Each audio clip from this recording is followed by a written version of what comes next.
नमस्ते दोस्तों, Indic divine channel पे आप सभी को स्वागत है। जीवन एक ऐसी यात्रा है जो हमारे जन्म के साथ शुरू होती है और मृत्यु के समय खत्म हो जाती है। हर धर्म के लोग अंतिम संस्कार के वक्त अलग अलग रीति रिवाज निभाते हैं। सनातन धर्म में मृत्यु के बाद शरीर को जलाया जाता है, वहीं मुस्लिम धर्म के लोगों को मृत्यु के बाद दफनाया जाता है।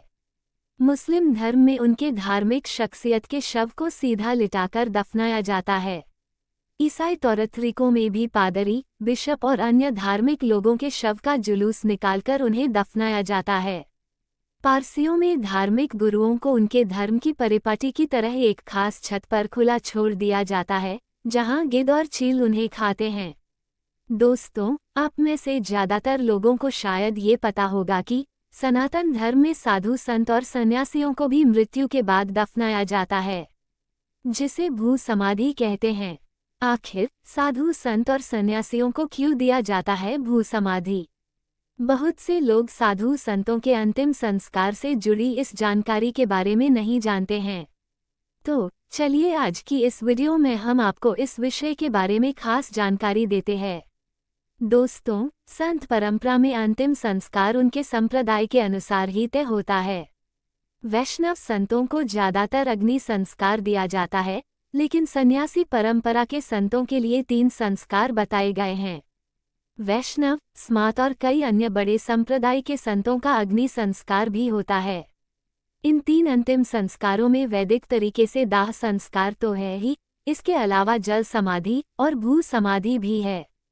कई बार सन्यासी की अंतिम इच्छा के अनुसार उनकी देह को जंगलों में भी छोड़ दिया जाता है। शास्त्र के अनुसार समाधि देने के 2 तरीके हैं। पहला है भू समाधि देना। इसमें शरीर को जमीन में दफनाया जाता है। समाधि देने के लिए मूल गड्ढे की लंबाई, चौड़ाई और गहराई 6 फीट रहती है। कभी कभी साधु संतों की लंबाई के हिसाब से गड्ढे की साइज में बदलाव भी हो सकता है। भू समाधि में साधु को समाधि वाली स्थिति में बिठाकर ही उन्हें विदा दी जाती है। जिस मुद्रा में उन्हें बिठाया जाता है उसे सिद्ध योग की मुद्रा कहा जाता है। आमतौर पर साधुओं को इसी मुद्रा में समाधि देते हैं। जिस तरह आम लोगों का मृत्यु के बाद खास श्रृंगार होता है, ठीक उसी तरह संत महात्माओं का भी होता है।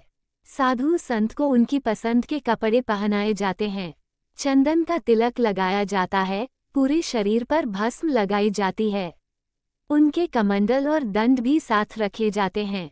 इस परंपरा की 4 खास वजहें हैं। पहली, मरने के बाद शरीर से चींटी जैसे छोटे छोटे जीवों को आहार मिल सके। दूसरी, समाधि देने से पर्यावरण को हानि नहीं होती है। तीसरी, साधु संतों के लिए अग्नि को सीधे स्पर्श करने की मनाही है। चौथी, समाधि देने से संत अपने शिष्यों के साथ हमेशा रहते हैं। अब चलिए बात करते हैं दूसरी तरह की समाधि की, जिसे जल समाधि देना कहते हैं। इसमें शरीर को बहते पानी में छोड़ दिया जाता है।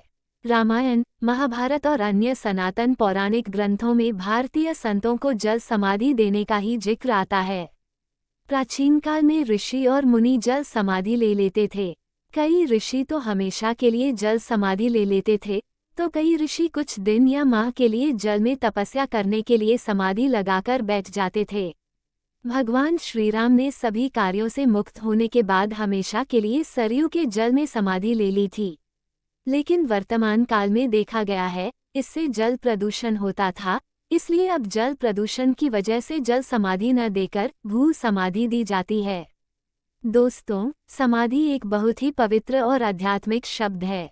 इसका संबंध किसी मरने वाले से नहीं है, बल्कि मोक्ष, कैवल्य, स्थिर प्रज्ञा, निर्वाण प्राप्त व्यक्ति से है।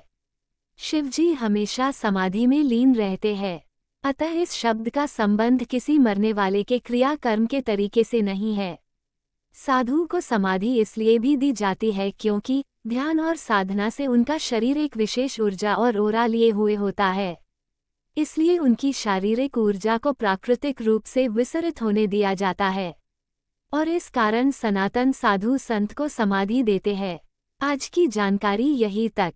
वीडियो अगर आपको अच्छी लगी हो तो एक लाइक करके चैनल को सब्सक्राइब कर लीजिए। धन्यवाद।